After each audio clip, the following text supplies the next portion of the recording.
ꯑꯍꯥꯟꯕ ꯃꯛꯇꯗ ꯆꯦꯅꯦꯜ ꯑꯁꯤꯒꯤ ꯃꯥꯏꯀꯩꯗꯒꯤ ꯃꯌꯥꯝꯕꯨ ꯇꯔꯥꯝꯅ ꯑꯣꯛꯆꯕꯒ ꯂꯣꯏꯅꯅ ꯃꯤꯔꯥ ꯊꯣꯛꯆꯣꯝꯅ ꯏꯀꯣꯛꯅꯣꯅ ꯈꯨꯔꯨꯝꯖꯔꯤ꯫ ꯉꯁꯤꯁꯨ ꯃꯍꯧꯁꯥꯒꯨꯝ ꯌꯥꯝꯅ ꯅꯨꯡꯉꯥꯏꯔꯕ ꯋꯥꯔꯤ ꯃꯆꯥ ꯑꯃ ꯄꯨꯗꯨꯅ ꯂꯥꯛꯆꯔꯤ꯫ ꯋꯥꯔꯤ ꯑꯁꯤꯕꯨ ꯊꯥꯕꯤꯔꯛꯄꯅ ꯚꯦꯂꯦꯅꯥ ꯁꯥꯄꯝ꯫ ꯍꯧꯖꯤꯛ ꯃꯌꯥꯝꯒꯤ ꯃꯐꯝꯗ ꯋꯥꯔꯤ ꯑꯁꯤ ꯈꯨꯗꯣꯜ ꯇꯝꯖꯔꯤ꯫ ꯃꯌꯥꯝ ꯄꯨꯟꯅ ꯇꯥꯃꯤꯟꯅꯔꯁꯤ꯫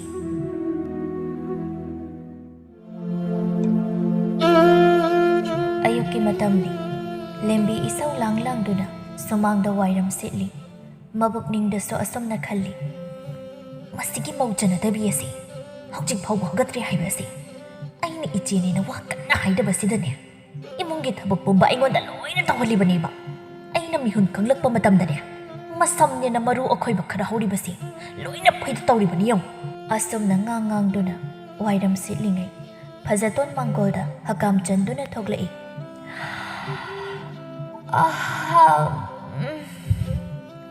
ꯑꯗꯨꯒ ꯎꯔꯤ ꯂꯦꯝꯕꯤꯅ ꯋꯥꯏꯔꯝ ꯁꯤꯠꯂꯤꯕꯗꯨ ꯃꯁꯤꯗꯒꯤ ꯐꯖꯇꯣꯟ ꯌꯥꯍꯧ ꯏꯊꯦꯡ-ꯊꯦꯡꯈꯩ ꯍꯧꯒꯠꯂꯛꯂꯒ ꯏꯁꯧ ꯇꯧꯔꯛꯏ꯫ ꯀꯔꯤꯅꯣ ꯏꯅꯥꯎ? ꯃꯤꯅ ꯇꯨꯝꯕ ꯍꯧꯒꯠꯂꯛꯄ ꯃꯇꯝꯁꯤꯗ ꯁꯨꯝ ꯆꯦꯠꯑꯣ ꯀꯔꯤꯑꯣ? ꯑꯌꯨꯛꯁꯤꯗꯅꯦ ꯗꯥꯎ ꯊꯨꯝꯒ ꯑꯃꯠꯇ ꯌꯥꯔꯔꯣꯏ꯫ ꯅꯌꯨꯝꯗꯒ ꯑꯃꯠꯇ ꯇꯥꯛꯄꯤ ꯇꯝꯕꯤꯔꯛꯇꯕ꯭ꯔꯣ? ꯇꯨꯝꯕ ꯍꯧꯒꯠꯂꯛꯄ ꯃꯇꯝꯗ ꯁꯨꯝꯆꯤꯠ ꯅꯨꯔꯥ ꯍꯥꯟꯅ ꯃꯥꯌꯣꯛꯅꯕ ꯐꯠꯇꯦ ꯍꯥꯏꯕꯁꯦ꯫ ꯑꯁꯨꯝꯅꯒ ꯌꯥꯍꯧ ꯊꯦꯡꯅ ꯍꯧꯒꯠꯂꯒ ꯃꯥꯅ ꯑꯆꯨꯝꯕ ꯁꯥꯔꯛꯄ ꯑꯗꯨꯗ ꯂꯦꯝꯕꯤꯁꯨ ꯃꯤꯅ ꯍꯦꯟꯖꯤꯟꯕ ꯌꯥꯕ ꯅꯨꯄꯤ ꯅꯠꯇꯦ ꯑꯗꯨꯅ ꯍꯦꯛꯇ ꯈꯨꯝꯂꯛꯏ꯫ ꯍꯔꯦ! ꯅꯨꯃꯤꯠꯅ ꯋꯥꯇꯣꯟ ꯌꯧꯅ ꯊꯣꯛꯂꯕ ꯃꯇꯝ ꯑꯁꯤꯗ ꯍꯧꯖꯤꯛꯇ ꯌꯥꯀꯥꯏꯕꯤꯔꯛꯂꯒ ꯏꯆꯦꯅ ꯑꯆꯨꯝꯕꯒ ꯁꯥꯔꯤꯅꯤꯅꯦ꯫ ꯍꯣ, ꯑꯩꯁꯨꯅꯦ ꯏꯁꯥꯒꯤ ꯏꯊꯧ ꯇꯧꯖꯔꯤꯕ ꯃꯧ ꯑꯃ ꯑꯣꯏꯕꯒꯤ ꯑꯌꯨꯛ ꯉꯟꯇꯥ ꯍꯧꯒꯠꯂꯒ ꯋꯥꯏꯔꯝ ꯁꯤꯠꯆꯔꯤꯕ ꯃꯁꯤꯗ ꯏꯆꯦ ꯊꯣꯛꯂꯛꯄꯒ ꯎꯖꯍꯧꯗ꯭ꯔꯕꯗꯣ꯫ ꯑꯗꯨꯒ ꯑꯩꯈꯣꯏꯗꯤ ꯃꯤꯒꯤ ꯃꯌꯨꯝꯗ ꯃꯧ ꯑꯣꯏꯔꯨꯔꯒ ꯌꯥꯍꯧ ꯊꯦꯡꯅ ꯍꯧꯒꯠꯂꯒ ꯃꯤ ꯑꯎ ꯆꯤꯛ ꯎꯆꯣꯅ ꯇꯝꯕꯤꯔꯛꯇꯤꯌꯦ꯫ ꯇꯥꯁ! ꯏꯁ! ꯀꯌꯥꯗꯅꯣ ꯌꯦꯡꯉꯨꯅꯦ꯫ ꯍꯦ ꯑꯉꯥꯡ, ꯅꯪ ꯍꯧꯖꯤꯛ ꯑꯌꯨꯛꯁꯤꯗ ꯅꯁꯝꯗꯣ ꯈꯨꯠꯗꯥꯡ ꯌꯦꯠꯂꯒ ꯐꯣꯏꯌꯨ ꯍꯥꯏꯕ꯭ꯔꯥ? ꯑꯩꯅ ꯊꯦꯡꯅ ꯍꯧꯒꯠꯅꯤꯡꯂꯒ ꯍꯧꯒꯠꯀꯅꯤ, ꯍꯧꯒꯠꯅꯤꯡꯗ꯭ꯔꯒ ꯇꯣꯛꯀꯅꯤ꯫ ꯃꯁꯤꯗ ꯅꯪꯅ ꯄꯥꯟꯅꯕꯒꯤ ꯀꯔꯤ ꯅꯊꯧꯅꯣ? ꯍꯥ?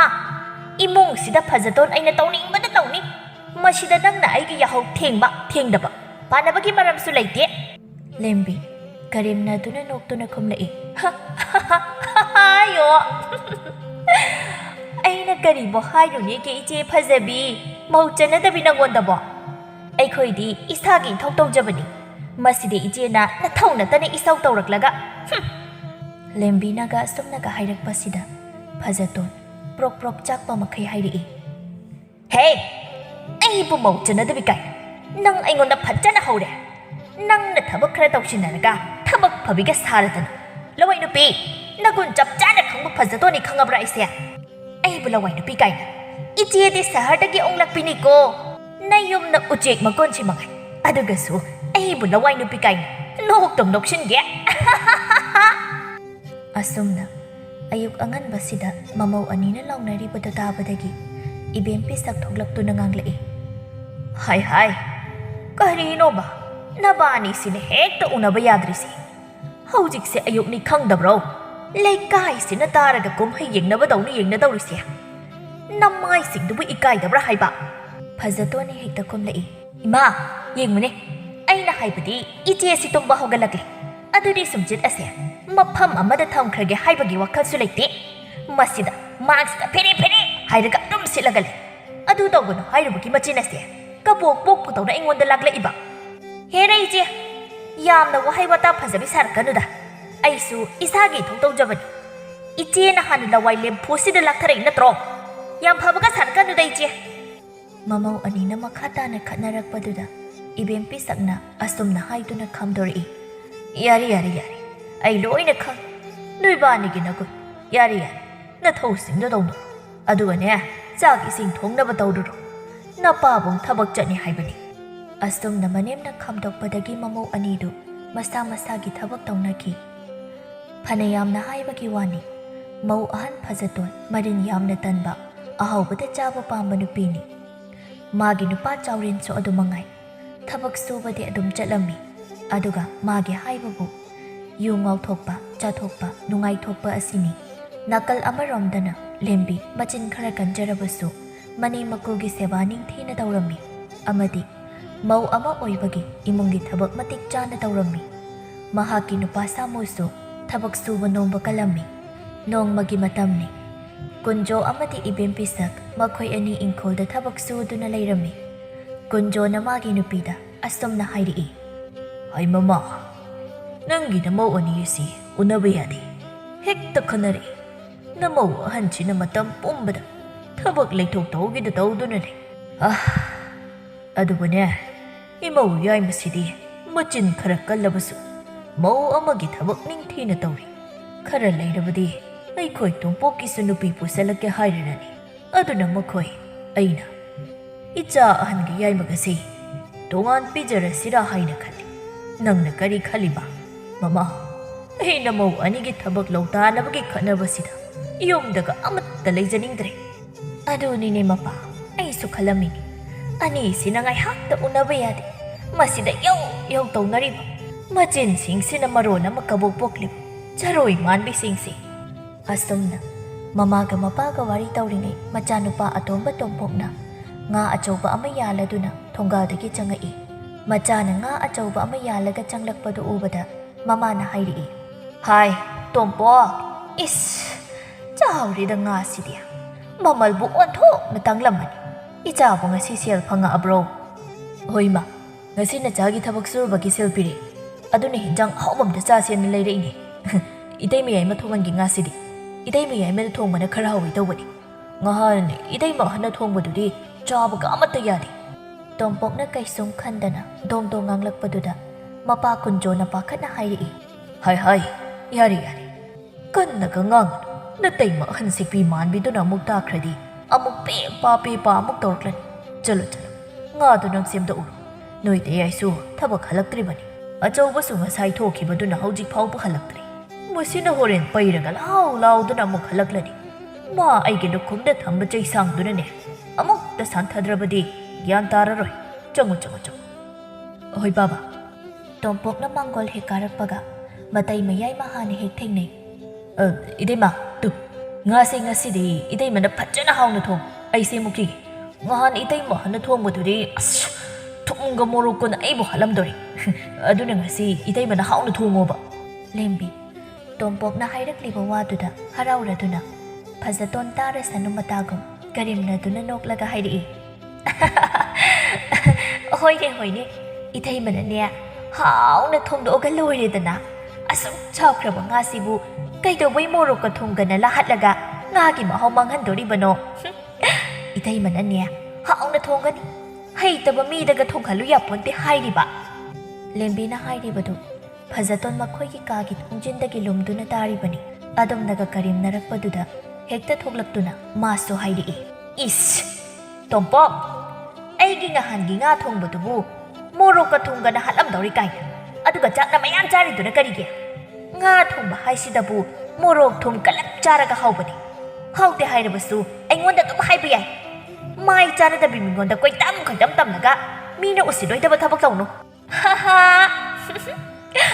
"ꯇꯣꯝꯄꯣꯛ, ꯉꯥꯗꯨ ꯁꯦꯝꯃꯨꯔꯣ ꯆꯠꯂꯣ꯫ ꯁ꯭ꯋꯥꯏꯗ ꯁꯨꯝ ꯂꯩꯔꯒ ꯀꯥꯟꯅꯕ ꯀꯩꯁꯨ ꯐꯪꯗꯦ꯫ ꯊꯕꯛ ꯁꯤꯠꯅꯅꯕꯅꯤ ꯅꯣꯡꯃꯗ ꯆꯥꯛ ꯏꯁꯤꯡ ꯊꯣꯡꯗꯨꯅ ꯃꯌꯥꯝ ꯐꯖꯅ ꯄꯤꯖꯒꯦ ꯈꯟꯗ꯭ꯔꯕ ꯂꯩꯊꯣꯛ ꯇꯧꯒꯤꯗ ꯇꯧꯔꯒ ꯂꯩꯕ ꯃꯤꯗ ꯍꯦꯟꯖꯥꯡ ꯍꯥꯎꯏ ꯍꯥꯎꯇꯦ ꯉꯥꯡꯅꯔꯒ ꯀꯔꯤꯕꯨ ꯀꯥꯟꯅꯔꯨꯅꯤ? ꯍꯦ, ꯊꯕꯛ ꯐꯕꯤ ꯁꯥꯕꯤ, ꯅꯪ ꯅꯠꯇ꯭ꯔꯥ ꯉꯍꯥꯟ ꯉꯥ ꯊꯣꯡꯕ ꯂꯣꯏꯔꯛꯄꯗ ꯑꯩꯅ ꯀꯥꯗ ꯆꯪꯂꯤꯀꯥꯟꯗ ꯇꯦꯡꯀꯣꯠ ꯑꯆꯧꯕ ꯑꯃ ꯀꯥꯏꯊꯣꯛꯂꯒ ꯅꯣꯏꯒꯤ ꯀꯥꯗ ꯄꯨꯁꯤꯟꯈ꯭ꯔꯤꯗꯣ? ꯑꯗꯨꯒꯁꯨ ꯑꯩꯕꯨ ꯆꯥꯛ ꯍꯦꯟꯖꯥꯡ ꯐꯖꯅ ꯊꯣꯡꯗꯦ ꯀꯥꯏꯅ? ꯍꯥꯏꯌꯣ." "ꯑꯗꯨꯗꯤ ꯏꯆꯦꯅ ꯍꯦꯟꯖꯥꯡ ꯊꯣꯡꯗ꯭ꯔꯤꯀꯥꯟꯗ ꯉꯥ ꯃꯇꯨꯝ ꯑꯆꯧꯕ ꯇꯥꯎꯊꯣꯛꯑꯒ ꯅꯣꯏꯒꯤ ꯀꯥꯗ ꯄꯨꯁꯤꯟꯈ꯭ꯔꯤꯗꯨꯅ ꯀꯔꯤꯒꯤ?" ꯐꯖꯇꯣꯟ ꯃꯥꯅ ꯇꯨꯃꯤꯟꯅ ꯉꯥ ꯊꯣꯡꯗ꯭ꯔꯤꯉꯩꯗ ꯉꯥ ꯃꯇꯨꯝ ꯑꯆꯧꯕ ꯈꯜꯂꯒ ꯇꯥꯎꯊꯣꯛꯑꯒ ꯃꯣꯏꯒꯤ ꯀꯥꯗ ꯄꯨꯁꯤꯟꯕꯗꯨ ꯂꯦꯝꯕꯤꯅ ꯈꯪꯂꯝꯕꯗꯨꯗ ꯂꯂ ꯇꯧꯗꯨꯅ ꯍꯥꯏꯔꯛꯏ, "ꯑꯗꯨꯗꯤ ꯑꯩꯅ ꯉꯥꯗꯣ ꯆꯥꯎꯃꯟꯕꯗꯨꯗ ꯂꯣꯏꯅ ꯊꯣꯡꯗꯣꯛꯄꯗꯨ ꯂꯦꯝꯃꯅꯤ, ꯆꯥꯕ ꯉꯝꯃꯔꯣꯏꯅ ꯈꯔ ꯇꯧꯊꯣꯛꯄꯅꯤ ꯀꯩꯅꯣ꯫ ꯍꯧꯗꯣꯡꯁꯨ ꯃꯔꯥꯡ ꯀꯥꯏꯅ ꯂꯩꯕꯗꯨꯗ ꯄꯨꯁꯤꯟꯕꯒꯤ ꯋꯥꯅꯤ ꯀꯩꯅꯣ." ꯃꯇꯩꯃ ꯑꯅꯤꯅ ꯃꯔꯩ ꯇꯧꯔꯛꯄꯗꯨꯗ ꯇꯣꯝꯄꯣꯛꯅ ꯑꯁꯨꯝꯅ ꯈꯝꯗꯣꯔꯛꯏ, "ꯌꯥꯔꯦꯁꯦ, ꯏꯇꯩꯃ ꯑꯅꯤꯁꯦ ꯉꯌꯥꯛ ꯇꯧꯅꯕ ꯌꯥꯗꯦ꯫ ꯑꯩ ꯍꯦꯟꯖꯥꯡ ꯍꯥꯎꯏ ꯍꯥꯎꯇꯦ ꯑꯃꯠꯇ ꯍꯥꯏꯖꯗꯦ꯫ ꯌꯥꯔꯦ, ꯑꯩ ꯉꯥ ꯁꯦꯝꯃꯨꯔꯒꯦ." ꯐꯖꯇꯣꯟꯅ, "ꯇꯣꯝꯄꯣꯛ, ꯅꯪꯕꯨ ꯊꯕꯛ ꯁꯨꯕꯒꯤ ꯁꯦꯜꯒ ꯐꯪꯂꯛꯂꯕ꯭ꯔꯣ? ꯅꯪꯅ ꯑꯁꯨꯛ ꯆꯥꯎꯕ ꯉꯥ ꯑꯃꯒ ꯂꯩꯔꯛꯏꯁꯤꯕꯣ?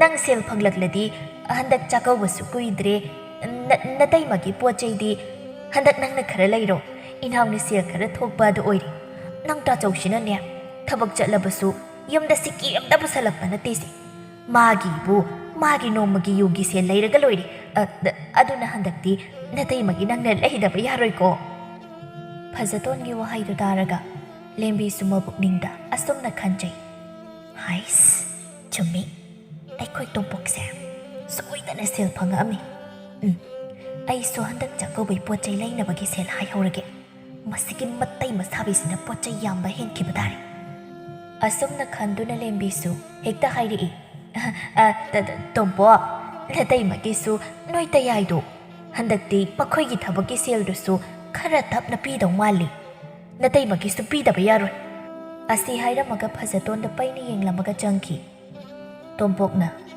idai mani gi nana oi leisiri aina idai mani gi watana bo pochai myam leiradabani hanadagi su tompokna saharda chattuna thabak subane sel watana masagi lempana thokchai asigi su mathakta masa pakhang su oibana mangonda yum panbagi awabasu kaya leiramde amadi matai ma ani gi su marakta mana sel phanglakpa matamda phero sana sabiba so adumak yawi nongmasu Phazaton amadi lembi kanna imong lomdagi khanari lembina natte ije na tawse karino haiba yum sigi mau ije ga ibani kaktari masida thabuk bumba aina loina suhana dana lai ayuki cha nungdangi sto aina loina ma masi pau aina kai soiba natte aduga nongtel pongkai sawo mat bidawna tumbiro naga jara tak tai wasilaga konchi bukana na phing hai namsilabino haibanida Phazatona is aibu sawo mapi kai hey kauni yin mabi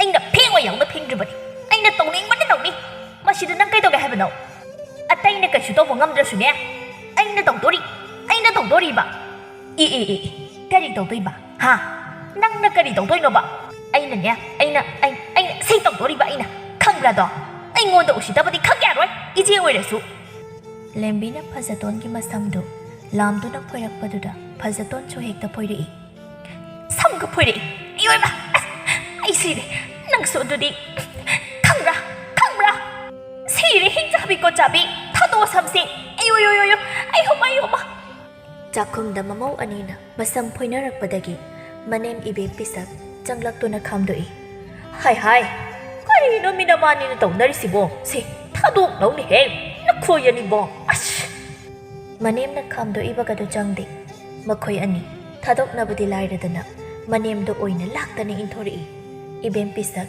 lomni hekta tai oi ma ai sire ayo khwang loina tieda hey charoi ma bisa thadok nau haibani ni nakhoyani bo anido adumak masam phoina duna le noibani yadre khangne adudi asi hairaga maning thongda leiriba khongam bungki isingduna hekta hijilli ibem pisakna khangbra do khamdawi nueni ha Phazatonna ima kaino ima ne isingne da hijile siba noibani di aina thadok nau haibade yabra adudi isingdu hekta hijin batabani karigino ha nakhoyani ne samphoibam ine lektabako chakhum sida samphoinaribadi hayo karigino mawahan Phazaton mana achumba sanaba hekta kapsinaduna hairi ima masigi nupise rai hijabini mana egi samse hana laktuna phoiribani ne kariya ije dengo na phoidabra samgase loi kele hijabi andudi nang na hana ingo da phoirakpagi natro angang mingambi hai mawatombiya nang na karigino Najiegi masam laktana phoi base ima ije se onyam lingde aina haibudi masana charamba lukhaksi phawbudi mana lushin ba yaidana asi hairubagi ije ni hekte yumsi bo mana loina hairika chatpa loina yabadaw na ngangi namaudi madu pamsadi ima yare ai loina khang horene nakhoi gi nupa loina halaklaga aikoi pulak wari sadaba yararoi chango nakhoi gi kada namidang wairamni Samu thabak halaktuna makhoigi kada changlei uri magi nupina masam maruga ipha pharaga sauduna phamlibadu kaino ꯀꯩꯗꯧꯔꯒꯦ ꯅꯨꯄꯤ ꯅꯪꯅ ꯇꯧꯔꯤꯗꯨꯅ ꯀꯩꯅꯣ ꯑꯩꯗꯤ ꯈꯪꯕꯨ ꯈꯪꯉꯨꯔꯦꯍꯦ ꯈꯪꯕꯒ ꯂꯥꯏꯔꯤ ꯀꯩ ꯑꯩ ꯈꯣꯏꯗꯧ ꯌꯥꯝ ꯁꯥꯎꯒꯠꯂꯤꯕ ꯖꯥꯠꯅꯤ ꯑꯩ ꯍꯧꯖꯤꯛꯅꯦ ꯃꯤ ꯐꯥꯎ ꯍꯥꯠꯂꯣ ꯍꯥꯏꯔꯗꯤꯅꯦ ꯍꯥꯠꯇꯣꯛꯇꯣꯔꯤꯕꯅꯤꯀꯣ ꯀꯩꯅꯣꯗꯣ ꯅꯨꯄꯤ ꯅꯪꯅ ꯁꯥꯎꯅꯤꯡꯕꯗꯣ ꯑꯩꯉꯣꯟꯗ ꯑꯗꯨꯝ ꯍꯥꯏꯌꯨ ꯃꯤ ꯀꯩꯒꯤ ꯍꯥꯠꯂꯨꯅꯧꯅꯨꯀꯣ ꯑꯩ ꯗꯁꯥꯒ ꯇꯥꯕ ꯉꯝꯖꯔꯣꯏ ꯃꯤ ꯍꯥꯠꯄꯒꯤ ꯅꯨꯄꯥꯅꯤ ꯀꯥꯏꯅ ꯑꯩ ꯉꯝꯖꯔꯣꯏꯀꯣ ꯑꯁ ꯇꯥꯅꯤꯡꯗꯦꯀꯣ ꯇꯌꯥꯏ ꯑꯩ ꯀꯩꯁꯨ ꯍꯥꯠꯂꯨꯏ ꯑꯗꯨꯛ ꯁꯥꯎꯅꯤꯡꯕꯒꯤ ꯍꯥꯏꯕꯅꯤ ꯑꯗꯨꯕꯨꯕ ꯀꯔꯤꯒꯤꯅꯣ ꯅꯪꯅ ꯁꯥꯎꯅꯤꯡꯉꯤꯗꯣ ꯍꯥꯏꯕꯗꯨꯗꯤ ꯅꯤꯡꯊꯤꯖꯅ ꯍꯥꯏꯌꯨꯗꯅ ꯍꯣ ꯑꯁꯤꯒꯤ ꯃꯇꯩ ꯃꯁꯥꯕꯤ ꯀꯇꯟ ꯃꯋꯨꯟ ꯂꯦꯡꯅꯤꯡꯗꯕꯤꯁꯤꯒꯅꯦ ꯑꯩꯒ ꯉꯁꯤꯗꯤ ꯁꯝꯒ ꯐꯣꯏꯗꯠꯅꯈ꯭ꯔꯦ ꯑꯩꯅꯁꯨ ꯃꯥ ꯐꯖꯅ ꯐꯣꯏꯈ꯭ꯔꯕꯅꯤ ꯏꯃꯥꯅ ꯈꯥꯝꯗꯣꯛꯑꯝꯗ꯭ꯔꯕ ꯃꯥ ꯃꯁꯝ ꯑꯈꯣꯏꯕ ꯈꯔ ꯍꯧꯔꯤꯕꯗꯣ ꯄꯨꯡꯀꯣꯛ ꯀꯣꯛꯑꯝꯒꯗꯕꯅꯤ ꯀꯔꯤꯒꯤ ꯅꯪꯗꯤ ꯏꯇꯩꯃꯒ ꯁꯝ ꯐꯣꯏꯅꯔꯤꯕ ꯂꯩꯀꯥꯏ ꯃꯃꯥꯡꯗ ꯏꯀꯥꯏꯖꯗ꯭ꯔꯣ ꯏꯔꯦꯟꯖꯅ ꯍꯥꯏꯕ ꯀꯩ ꯀꯥꯏꯒꯦꯕ ꯀꯔꯤꯒꯤ ꯏꯔꯦꯟꯖꯅ ꯍꯥꯏꯅꯕꯅꯣ ꯐꯖꯅ ꯍꯥꯏꯕꯗ ꯌꯥꯔꯣꯏꯗꯕ ꯅꯨꯄꯤꯅꯦ ꯑꯁꯤ ꯑꯩꯁꯨ ꯏꯊꯛꯀꯤ ꯑꯍꯜ ꯑꯣꯏꯔꯕꯁꯨ ꯃꯥꯅꯗꯤ ꯉꯝꯍꯜꯂꯔꯣꯏꯅ ꯍꯦꯛꯇ ꯉꯝꯊꯣꯛꯅꯕꯅꯤ ꯑꯁꯨꯝꯅ ꯋꯥꯔꯤ ꯁꯥꯟꯅꯔꯤꯉꯩ ꯃꯄꯥꯜꯗꯒꯤ ꯃꯃꯥ ꯏꯕꯦꯝ ꯄꯤꯁꯛꯅ ꯃꯈꯣꯏꯕꯨ ꯀꯧꯊꯣꯔꯛꯏ ꯍꯥꯏ ꯁꯥꯃꯨ ꯆꯥꯎꯔꯦꯟ ꯅꯣꯏ ꯑꯃꯨꯛꯇ ꯊꯣꯛꯂꯛꯎꯍꯦ ꯃꯄꯥꯜꯗ ꯃꯃꯥꯅ ꯀꯧꯔꯛꯄꯗꯨꯗ ꯁꯥꯃꯨ ꯂꯦꯝꯕꯤ ꯃꯈꯣꯏꯁꯨ ꯊꯣꯛꯂꯛꯂꯝꯃꯤ ꯐꯖꯇꯣꯟꯁꯨ ꯊꯣꯛꯂꯛꯂꯝꯃꯤ ꯑꯗꯨꯕꯨ ꯆꯥꯎꯔꯦꯟꯗꯤ ꯑꯌꯨꯛ ꯑꯉꯟꯕꯗꯒꯤ ꯍꯟꯖꯤꯜꯂꯛꯂꯝꯗꯦ ꯐꯖꯇꯣꯟꯅ ꯃꯁꯤꯒꯤ ꯅꯨꯄꯥꯁꯤꯅꯅꯦ ꯍꯧꯖꯤꯛ ꯐꯥꯎꯕ ꯍꯟꯖꯤꯜꯂꯛꯑꯣꯏꯗꯕꯅꯤ ꯁꯣꯝꯗ ꯏꯃꯥꯅ ꯑꯩꯈꯣꯏ ꯄꯨꯂꯞ ꯀꯧꯔꯛꯏꯀꯥꯟꯁꯤꯗ ꯇꯣꯉꯥꯟꯅ ꯆꯥꯕꯒꯤ ꯋꯥꯁꯦ ꯍꯩꯍꯧꯕ ꯌꯥꯔꯕꯅꯦꯕ ꯇꯟꯖꯥ ꯃꯦꯟꯖꯥ ꯈꯪꯉꯣꯏꯗꯕ ꯅꯨꯄꯥꯅꯤ ꯑꯁꯤ ꯃꯥꯡꯒꯣꯜꯗ ꯃꯈꯣꯏ ꯄꯨꯂꯞ ꯊꯣꯛꯇꯨꯅ ꯂꯦꯞꯄꯤ ꯍꯩꯃ ꯃꯧ ꯑꯍꯟ ꯑꯆꯧꯕꯗꯤ ꯍꯜꯂꯛꯇ꯭ꯔꯤꯕꯔꯥ ꯍꯣꯏ ꯏꯃꯥ ꯍꯜꯂꯛꯇ꯭ꯔꯤ ꯐꯔꯦꯁꯦ ꯏꯃꯥꯅ ꯅꯈꯣꯏꯕꯨ ꯀꯧꯊꯣꯛꯂꯤꯕꯁꯤ ꯑꯇꯩꯒꯤ ꯅꯠꯇꯦ ꯅꯄꯥꯕꯨꯡꯅ ꯅꯣꯏ ꯅꯆꯤꯟ ꯅꯅꯥꯎ ꯑꯅꯤꯗ ꯋꯥ ꯈꯔ ꯍꯥꯏꯒꯦ ꯍꯥꯏꯗꯅ ꯀꯧꯔꯤꯕꯅꯤ ꯂꯦꯝꯕꯤ ꯑꯃꯗꯤ ꯐꯖꯇꯣꯟ ꯃꯕꯨꯛꯅꯤꯡꯗ ꯉꯁꯥꯏ ꯃꯈꯣꯏ ꯑꯅꯤꯅ ꯃꯁꯝ ꯐꯣꯏꯅꯈꯤꯕꯗꯨ ꯃꯅꯦꯝꯅ ꯃꯀꯨꯗ ꯁꯣꯏꯗꯅ ꯇꯝꯂꯝꯃꯅꯤ ꯍꯥꯏꯅ ꯈꯜꯂꯝꯃꯤ ꯃꯥꯅꯤ ꯃꯈꯣꯏ ꯑꯅꯤꯅ ꯇꯣꯏꯅ ꯉꯥꯏꯍꯥꯛ ꯂꯩꯇꯅ ꯈꯠꯅꯕ ꯑꯁꯤꯅ ꯃꯃꯥꯒ ꯃꯄꯥꯒꯁꯨ ꯋꯥ ꯑꯃ ꯈꯟꯅꯔꯕꯅꯤ ꯀꯨꯟꯖꯣꯅ ꯍꯥꯏꯔꯛꯂꯝꯃꯤ ꯍꯩ ꯁꯥꯃꯨ ꯅꯪꯁꯨ ꯊꯧ ꯏꯃꯧ ꯑꯍꯟ ꯅꯪꯁꯨ ꯊꯧ ꯏꯃꯨꯡꯁꯤꯗ ꯃꯧ ꯅꯈꯣꯏ ꯑꯅꯤꯈꯛꯅꯤ ꯂꯩꯔꯤꯕ ꯃꯁꯤꯗ ꯅꯈꯣꯏ ꯑꯅꯤꯁꯨ ꯉꯥꯏꯍꯥꯛꯇ ꯂꯩꯇꯅ ꯈꯠꯅꯕ ꯅꯨꯡꯉꯥꯏꯅꯗꯕ ꯂꯩꯔꯕꯅꯤꯅ ꯏꯀꯨꯅꯁꯨ ꯅꯈꯣꯏꯕꯨ ꯇꯣꯉꯥꯟ ꯄꯤꯖꯔꯒꯦ ꯈꯜꯂꯦ ꯏꯃꯧ ꯑꯍꯟ ꯅꯪꯁꯨ ꯃꯨꯟꯅ ꯇꯥꯎ ꯑꯆꯧꯕꯗ ꯍꯥꯏꯗꯅ ꯀꯥꯟꯅꯔꯣꯏ ꯅꯪꯉꯣꯟꯗ ꯍꯥꯏꯔꯤꯁꯤꯅꯤ ꯌꯦꯡꯉꯨ ꯃꯥꯗꯤ ꯍꯧꯖꯤꯛ ꯐꯥꯎꯕ ꯍꯜꯂꯛꯇ꯭ꯔꯤꯕꯁꯤꯅꯤ ꯑꯁꯨꯝꯅ ꯃꯧ ꯅꯆꯤꯟ ꯅꯅꯥꯎꯅ ꯑꯁꯨꯝ ꯀꯩꯁꯨ ꯅꯠꯇꯕꯗ ꯇꯣꯏꯅ ꯈꯠꯅꯕꯁꯦ ꯏꯀꯨ ꯄꯥꯝꯗꯦꯅꯦꯍꯦ ꯍꯧꯖꯤꯛꯇꯤ ꯅꯈꯣꯏꯁꯨ ꯌꯨꯝ ꯑꯃꯃꯝ ꯄꯥꯟꯕ ꯍꯥꯏꯕꯗꯨ ꯑꯣꯏꯔꯕꯅꯤꯅ ꯉꯁꯤꯗꯒꯤ ꯇꯣꯉꯥꯟꯅ ꯆꯥꯔꯣꯅ ꯏꯀꯨꯅ ꯍꯥꯏꯒꯦ ꯇꯧꯕꯅꯤ ꯑꯗꯨꯅ ꯅꯈꯣꯏꯅ ꯀꯔꯤ ꯈꯜꯂꯤꯕ ꯁꯥꯃꯨ ꯅꯪꯗꯤ ꯀꯔꯤ ꯈꯜꯂꯤ ꯁꯥꯃꯨ ꯀꯩꯁꯨ ꯈꯟꯗꯅ ꯑꯗꯨꯝ ꯍꯦꯛꯇ ꯍꯥꯏꯔꯛꯏ ꯕꯥꯕꯥ ꯑꯩꯈꯣꯏ ꯏꯆꯤꯜ ꯏꯅꯥꯎꯈꯩ ꯑꯗꯨꯝ ꯄꯨꯂꯞ ꯅꯨꯡꯁꯤ ꯆꯥꯟꯅꯅ ꯑꯗꯨꯝ ꯂꯩꯃꯤꯟꯅꯕꯅ ꯐꯩ ꯀꯩꯅꯣ ꯄꯥꯕ ꯇꯣꯉꯥꯟꯅ ꯑꯃꯨꯛ ꯆꯥꯟꯅꯗ꯭ꯔꯕꯁꯨ ꯁꯥꯃꯨꯅ ꯋꯥ ꯍꯩꯕ ꯂꯣꯏꯗ꯭ꯔꯤꯉꯩ ꯂꯦꯝꯕꯤꯅ ꯍꯦꯛꯇ ꯂꯥꯛꯊꯔꯛꯏ ꯌꯥꯝ ꯃꯤꯅꯨꯡꯁꯤ ꯆꯥꯎꯕꯤꯔꯦꯗ ꯍꯣ ꯑꯩꯗꯤ ꯉꯝꯖꯗ꯭ꯔꯦ ꯃꯌꯥꯝꯒꯤ ꯃꯊꯤ ꯃꯀꯨꯝ ꯄꯨꯕꯗ ꯑꯩꯒꯤ ꯏꯇꯦꯡ ꯑꯃꯠꯇꯁꯨ ꯄꯥꯡꯕꯤꯕꯁꯨ ꯅꯠꯇꯕ ꯑꯁꯤ ꯍꯥꯏꯔꯒ ꯂꯦꯝꯕꯤ ꯃꯃꯤꯠ ꯄꯩꯅ ꯐꯖꯇꯣꯟꯗꯒ ꯌꯦꯡꯉꯤ ꯐꯖꯇꯣꯟꯁꯨ ꯍꯟꯗꯦ ꯃꯃꯤꯠꯀꯗꯣ ꯑꯔꯣꯏꯕꯤ ꯄꯩꯁꯤꯜꯂꯒ ꯍꯥꯏꯔꯛꯏ ꯄꯥꯕꯨꯡ ꯅꯃꯧ ꯒ꯭ꯌꯥꯟ ꯇꯥꯖꯩ ꯅꯃꯧꯅ ꯄꯥꯝꯖꯕꯁꯨ ꯑꯗꯨꯃꯛꯅꯤ ꯄꯥꯕꯨꯡ ꯃꯥꯒꯤ ꯇꯣꯉꯥꯟ ꯂꯩꯅꯕꯁꯤꯅꯤ ꯅꯃꯧꯅ ꯄꯥꯝꯖꯕ ꯑꯁꯨꯝꯅ ꯂꯩꯔꯤꯀꯥꯟꯗ ꯊꯣꯡꯒꯥꯜꯂꯣꯝꯗꯒꯤ ꯆꯥꯎꯔꯦꯟ ꯌꯨ ꯉꯥꯎꯗꯨꯅ ꯍꯥꯏꯗꯨꯅ ꯆꯪꯂꯛꯂꯝꯃꯤ ꯃꯆꯤꯟꯗꯁꯨ ꯏꯁꯩ ꯉꯥꯡꯗꯨꯅ ꯂꯥꯛꯏ ꯆꯟꯗ꯭ꯔꯃꯨꯈꯤ ꯀꯗꯥꯏꯗꯒꯤ ꯂꯧꯔꯨꯕꯅꯣ ꯅꯪꯒꯤ ꯂꯩꯅꯥꯁꯤꯡꯒꯤ ꯃꯆꯨꯁꯤꯕꯨ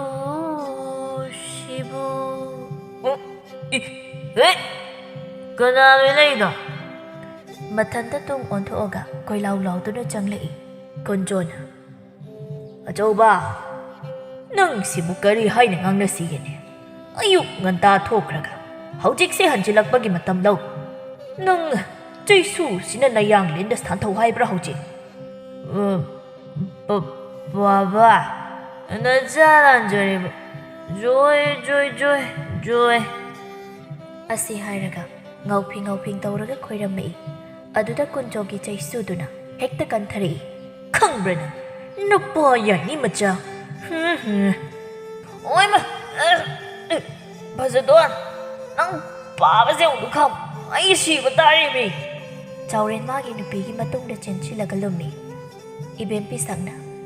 Hai cháu ba Yari to Amok tanya nata Gyan ta na wase kanasi Ajaw ba Nang sumun na tao Imaga na ko'y pabaga na su Na ko'y na chil na naw aniyasi Na ko'y gi mapam ama haibado kangabanina Ajaw ba nang gayay magadungan pijarage kali Ko'y nunay ma Ay ko'y ay ma Adon ba Ay Asok nung sinalay minaray sida Ko'y gidungan chaba no Na chaba do su Ayaning na day ma Cháu ren giwado dabada. Pazato na magkokto da kaksi na halai.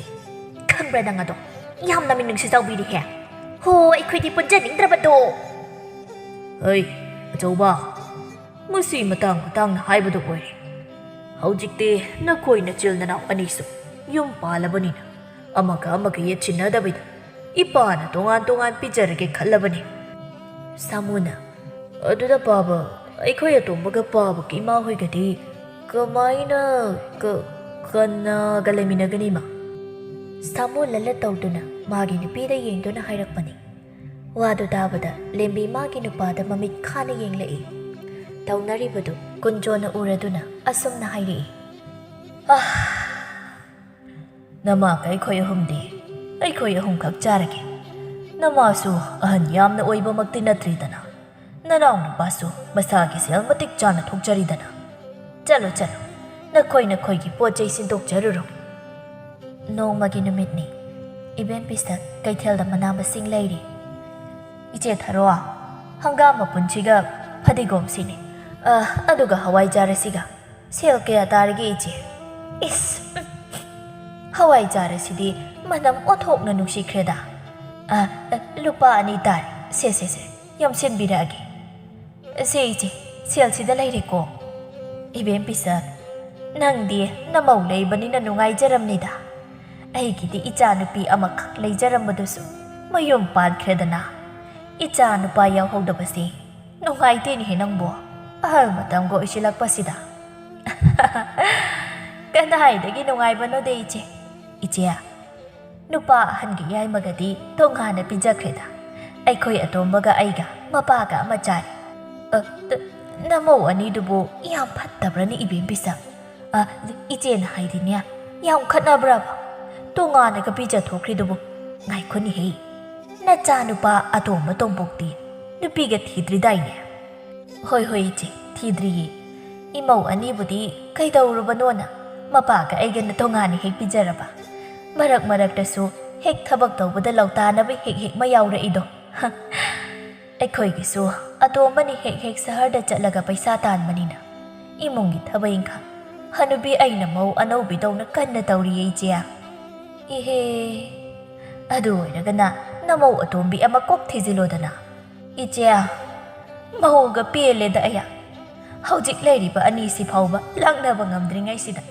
Hoy ni Adoy na baso Nang haujik Maw anaw bisaraga laybiya ba matam na tri Na chano pa atomba so angang na tri ni Hanut hangda nang ibima Hoy ichi Wari sunungay ni Ay jalage iche Namidang ki matam ni Pazaton makoy ki kada isaw langli Asok tingles ti pawiyom dahalaka ni kanggi ba Tabag suba chat iba nito o haydo na Nung pong ngan madagi toki ba na Haujik namidang jak jaram dais ti paw halak tri ba ni ba Asina horen makok ni yung agani Man halak to sina Tonggalom dagi chawre Lauraga halak lambe Nawam talaw dahil sinay na Amat talaw dahil Noi ki sel do hat ke hai bro Yu khara khak thak pagi sel bu Kaya mayama sel do Ay na short ki yang shole bana Oi Ay na sopi Piroy Yam thawra di Pazaton manggolom da thoklak to na Magi nupapa imong da singsil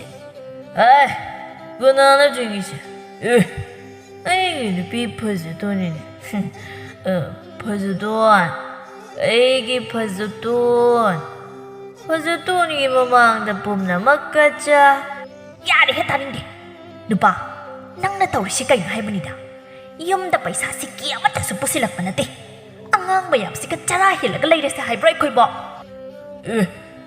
ꯏꯆꯥꯁꯤꯡꯕꯨ ꯀꯩꯒꯤ ꯆꯔꯥꯍꯜꯂꯗꯣꯏꯅꯣꯅꯦ? ꯑꯩꯕꯨ ꯁꯨꯃꯥꯏ ꯉꯥꯎꯔꯝꯕ꯭ꯔꯣ? ꯑꯩꯅ ꯇꯥꯜꯂꯛꯄꯁꯦ ꯂꯣꯏꯅꯃꯛ ꯅꯪꯅ ꯅꯄꯥꯝꯗ ꯊꯩꯗꯣꯛꯄꯗꯒꯤ ꯑꯩꯁꯨ ꯉꯥꯎꯊꯣꯛꯀꯦꯅ ꯉꯥꯎꯊꯣꯛꯏꯕ.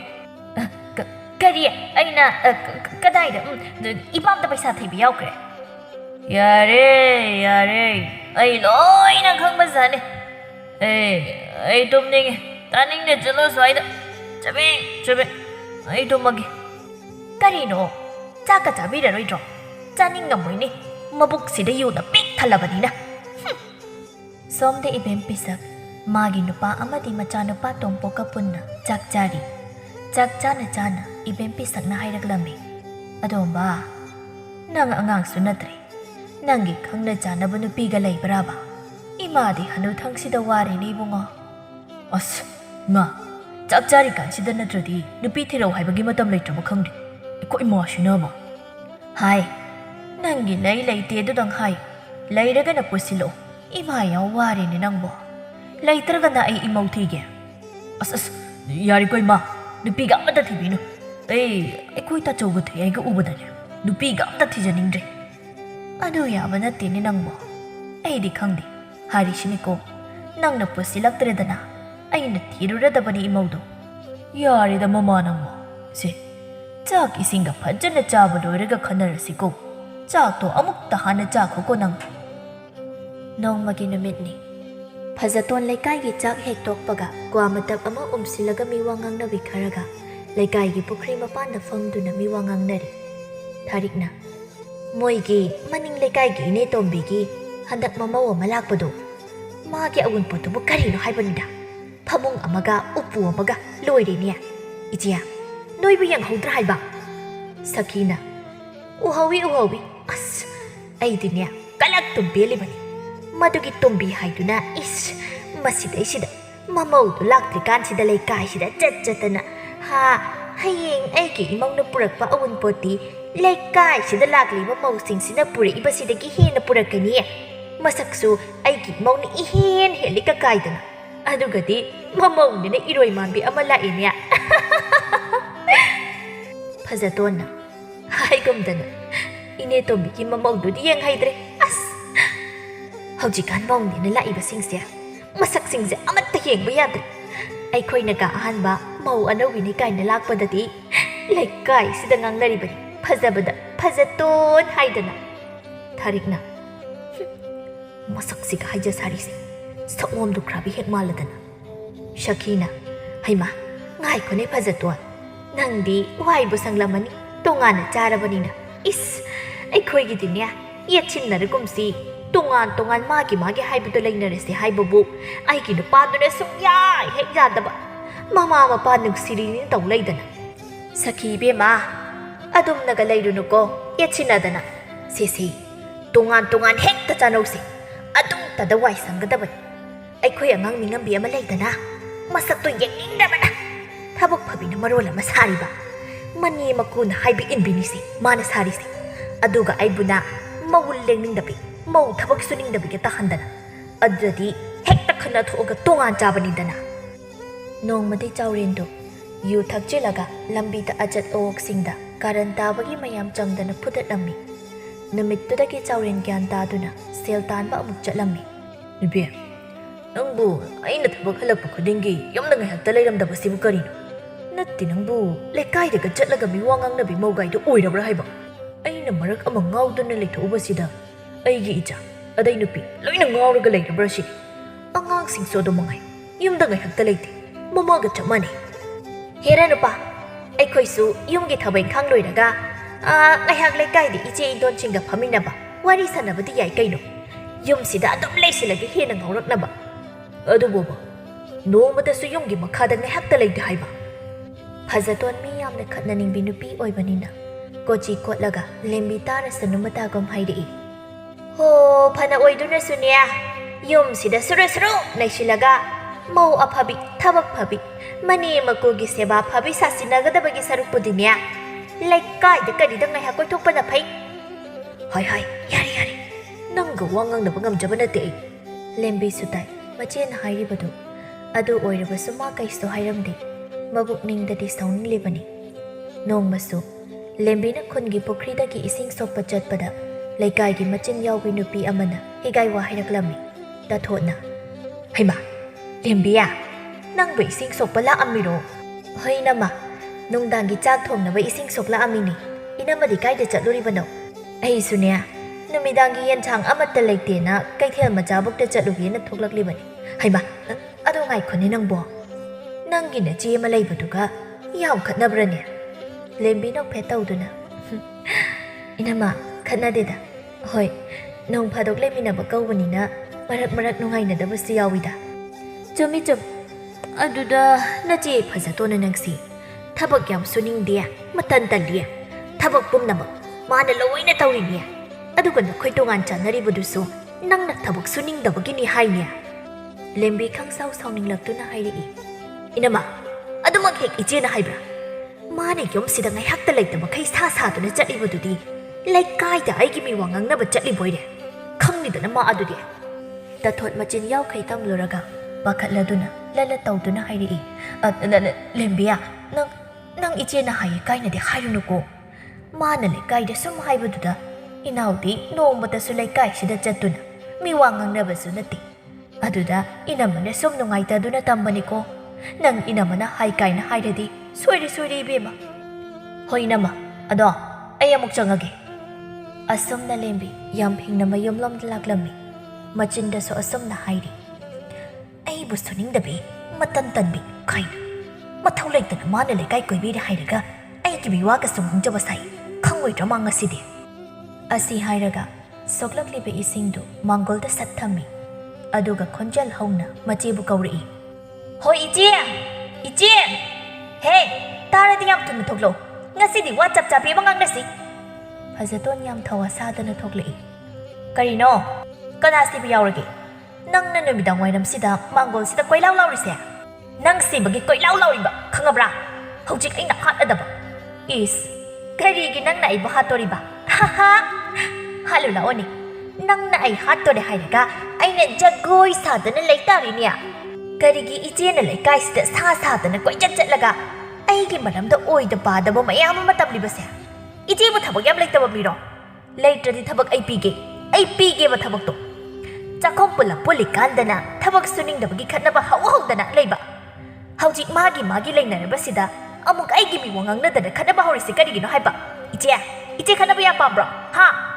ꯏꯁ, ꯅꯪ ꯀꯔꯤ ꯑꯣꯏꯗꯅ ꯅꯪꯒꯤ ꯃꯔꯝꯗ ꯑꯩꯅ ꯊꯕꯛ ꯂꯩꯇꯕꯒꯨꯝ ꯂꯩꯀꯥꯏꯗ ꯀꯣꯏꯆꯠ ꯆꯠꯇꯨꯅ ꯅꯪꯒꯤ ꯃꯔꯝꯗ ꯀꯔꯤꯒꯤ ꯃꯤꯋꯥ ꯉꯥꯡꯖꯗꯧꯔꯤꯕ? ꯑꯩꯈꯣꯏ ꯁꯪꯖꯗꯦ. ꯅꯪꯒꯤ ꯃꯤꯋꯥ ꯉꯥꯡꯅꯕꯒꯤ ꯃꯇꯝꯁꯨ ꯂꯩꯖꯗꯦ ꯑꯩꯈꯣꯏ." "ꯑꯍꯥꯌꯣ, ꯌꯨꯝꯒꯤ ꯃꯈꯥꯗ ꯉꯥꯏꯍꯥꯛ ꯐꯥꯎ ꯂꯩꯅꯤꯡꯗꯕ ꯏꯆꯦꯅ ꯁꯪꯖꯗ꯭ꯔꯦ ꯀꯥꯏꯅ. ꯍꯣ, ꯈꯪꯖꯔꯦ ꯏꯕꯦꯝꯃ. ꯅꯇꯟ ꯇꯟꯗꯅ ꯂꯩꯀꯥꯏ ꯁꯤꯟꯕ ꯊꯨꯡꯅ ꯀꯣꯏꯕꯤ ꯅꯪꯅꯁꯨ ꯑꯗꯨꯝꯅ ꯍꯥꯏꯕ ꯁꯥꯏ." "ꯍꯦ ꯑꯉꯥꯡ, ꯅꯪ ꯅꯆꯤꯟ ꯌꯥꯝ ꯈꯨꯝꯂꯛꯀꯅꯨ. ꯉꯁꯤꯅꯦ ꯑꯩ ꯃꯤꯍꯨꯟ ꯀꯥꯔꯛꯇꯅꯅꯦ ꯅꯁꯝꯗꯣ ꯂꯣꯏꯅ ꯐꯣꯏꯔꯠꯆꯅꯤ ꯅꯪ. ꯏꯆꯦ ꯈꯛ ꯈꯨꯠ ꯄꯥꯟꯕ ꯅꯠꯇꯦ. ꯐꯣꯏꯅꯔꯕꯗꯤ ꯑꯩꯁꯨ ꯏꯆꯦꯒꯤ ꯅꯁꯝꯗꯣ ꯐꯣꯏꯕ ꯇꯥꯔꯦ." ꯑꯁꯨꯝꯅ ꯑꯅꯤꯗꯨ ꯆꯣꯡꯁꯤꯟꯅꯗꯨꯅ ꯃꯁꯝ ꯐꯣꯏꯗꯠꯅꯔꯝꯃꯤ꯫ ꯃꯥꯡꯒꯣꯜꯗ ꯃꯃꯧ ꯑꯅꯤꯅ ꯈꯠꯅꯕꯗꯨ ꯇꯥꯔꯗꯨꯅ ꯏꯕꯦꯝꯄꯤ ꯁꯛ ꯊꯣꯛꯂꯛꯇꯨꯅ "ꯍꯥꯏ, ꯅꯈꯣꯏ ꯑꯅꯤ ꯑꯃꯨꯛ ꯍꯧꯅꯔꯦꯅꯦ. ꯊꯥꯗꯣꯛꯅꯧꯅꯦꯍꯦ. ꯇꯣꯉꯥꯟ ꯄꯤꯖꯔꯦ ꯈꯔ ꯐꯔꯦ ꯈꯜꯂꯨꯔꯒ ꯀꯔꯤꯅꯣꯕ? ꯑꯁ, ꯍꯥꯏꯃꯧ ꯑꯇꯣꯝꯕꯤꯌꯥ, ꯅꯪꯅ ꯑꯉꯥꯡ, ꯊꯥꯗꯣꯛꯑꯁꯤ ꯅꯆꯦꯒꯤ ꯁꯝꯁꯤ." "ꯀꯔꯤꯒꯤ ꯊꯥꯗꯣꯛꯄ? ꯃꯁꯝꯁꯤ ꯁꯤꯠ ꯅꯥꯟꯅ ꯐꯣꯏꯒꯗꯧꯔꯤ ꯑꯩꯗꯤ." "ꯍꯥꯏꯃꯧ ꯑꯍꯜ, ꯅꯪꯅ ꯑꯍꯜ. ꯁꯤ ꯊꯥꯗꯣꯛꯅꯧ ꯍꯥꯏꯕꯅꯤꯅꯦ ꯅꯣꯏ ꯑꯅꯤꯕꯣ." "ꯏꯃꯥ, ꯑꯩꯗꯤ ꯁꯨꯡꯊꯥ ꯊꯥꯗꯣꯛꯑꯦ. ꯉꯁꯤꯒꯤ ꯅꯨꯃꯤꯠꯇ ꯃꯁꯤ ꯅꯨꯄꯤꯁꯦ ꯑꯩꯅ ꯂꯣꯏꯁꯤꯜꯂꯗꯕꯅꯤ." ꯃꯇꯝꯗꯨꯗ ꯆꯥꯎꯔꯦꯟ ꯑꯃꯗꯤ ꯁꯥꯃꯨ ꯊꯕꯛ ꯍꯜꯂꯛꯄꯒꯤ ꯌꯨꯝꯗ ꯆꯪꯂꯛꯂꯝꯃꯤ꯫ ꯑꯗꯨꯕꯨ ꯑꯣꯏꯔꯝꯂꯤꯕ ꯐꯤꯕꯝꯗꯨꯗ ꯃꯈꯣꯏ ꯑꯅꯤꯁꯨ ꯆꯦꯟꯁꯤꯜꯂꯛꯇꯨꯅ ꯈꯥꯝꯗꯣꯛꯏ꯫ ꯅꯨꯄꯤ ꯑꯅꯤꯗꯨ ꯃꯥꯒꯤ ꯅꯨꯄꯥꯅ ꯈꯥꯝꯗꯣꯛꯄꯗꯒꯤ ꯁꯝ ꯐꯣꯏꯅꯔꯝꯕ ꯇꯣꯛꯂꯝꯃꯤ꯫ ꯆꯥꯎꯔꯦꯟꯅ "ꯀꯔꯤꯅꯣ ꯅꯨꯄꯤ? ꯅꯣꯏꯅ ꯃꯇꯝ ꯆꯨꯞꯄꯗ ꯈꯠꯅꯗꯨꯅꯇ ꯂꯩꯔꯤꯁꯦ? ꯑꯁꯨꯝꯅ ꯁꯨꯝ ꯌꯨꯝꯁꯦ ꯈꯠꯅ ꯆꯩꯅꯗꯨꯅ ꯂꯩꯔꯤꯁꯦ ꯍꯥꯏꯕ꯭ꯔꯣ? ꯅꯨꯄꯥ ꯅꯪꯅ ꯀꯔꯤ ꯈꯪꯉꯦ? ꯑꯁꯤꯒꯤ ꯑꯉꯥꯡ ꯅꯤꯡꯉꯝꯕꯤꯁꯤꯅ ꯑꯩꯒꯤ ꯁꯝꯁꯦ ꯍꯥꯟꯅ ꯐꯣꯏꯔꯛꯂꯤꯕꯅꯤ." ꯐꯖꯇꯣꯟꯅ ꯋꯥ ꯍꯩꯕꯒ ꯂꯣꯏꯗ꯭ꯔꯤꯉꯩ ꯆꯥꯎꯔꯦꯟꯅ ꯈꯨꯄꯥꯛꯅ ꯊꯥꯖꯤꯜꯂꯤ꯫ "ꯈꯪꯕ꯭ꯔ ꯅꯪ? ꯑꯗꯨꯛ ꯅꯆꯤꯟ ꯀꯟꯕ ꯅꯪꯒꯤ ꯅꯒꯨꯟ ꯑꯩꯅ ꯆꯞ ꯆꯥꯅ ꯈꯪꯕꯖꯥꯠꯅꯤ. ꯅꯨꯄꯤ ꯅꯈꯣꯏꯅ ꯑꯗꯨꯛ ꯅꯕꯨꯛꯆꯦꯜ ꯄꯤꯛꯄ, ꯑꯁꯨꯛ ꯅꯨꯡꯁꯤ ꯆꯥꯟꯅꯅ ꯂꯩꯔꯝꯕ ꯏꯆꯤꯜ ꯏꯅꯥꯎꯁꯨ ꯅꯨꯄꯤ ꯅꯣꯏꯒꯤ ꯍꯥꯛꯇꯛꯇ ꯇꯣꯀꯥꯏ ꯇꯥꯍꯟꯕ, ꯏꯃꯥ ꯄꯥꯕꯒꯤ ꯁꯦꯕꯥꯁꯨ ꯅꯤꯡꯊꯤꯅ ꯇꯧꯅꯤꯡꯗꯕ, ꯂꯩꯀꯥꯏꯗ ꯆꯠꯇꯨꯅ ꯃꯤꯋꯥ ꯉꯥꯡꯅꯕ. ꯉꯁꯤꯗꯒꯤ ꯅꯪ ꯌꯨꯝꯁꯤꯗ ꯂꯩꯕ ꯌꯥꯔꯣꯏ. ꯆꯠꯂꯣ, ꯅꯄꯥꯝꯗ ꯆꯠꯂꯣ." ꯉꯁꯤꯗꯤ ꯐꯖꯇꯣꯟ ꯋꯥꯈꯜ ꯇꯥꯔꯗꯨꯅ ꯀꯞꯂꯒ ꯍꯥꯏꯔꯛꯏ꯫ nupa nang adudadi haigano ai matungda amuk khana lekai su koiraroi inau ga su matungda khanararoige ima pabagi sebasu ningthina tawrage ai bai pamda chalo haibatu dangdi haibigana nupa somda samuna magi nupigi mamaida khupakna thazili khangba naksu asumna nongba kangdana khanaba jaina baidi pamdi aina ngangloi hairoi na leiba sida nangsu ka ma helabani yum sida ima paba leidi haiba kawma makai sauning labani haidana hekta khanaba lekai mamangda ikai ba khangdaba chalo nangsu na pamda yum sida mikup ama phau leiba yaroi moite yai nanga dom na haigan ai matungda ichega amuk khana khanararoi ai ba ipamda chalo haibigano ibempi sakna hai achauba samu toklo yari imau ani na lale haijaridana imau ani bu imana ngakpirabani imau sa nakhoi matungda wakhal yaudaba nupigo amuk hana khanaranuko ngasidagi yumgi yumburembi ama oiduna nachin nanaw nungsi chanana leiminaruko asumna leirikanda konjosu namidang wainamgi hangchitlang buthoklu changlakpada mamausingna wakhal tana leirambadu ubada yamna haraujarami asumna mamau anina wakhal tarabada tongana charambasing adusu tokladuna hanagum punna nungsi chanana leirami tompoksu maga khangna jabi laijaga luhongduna nungai yai phana palami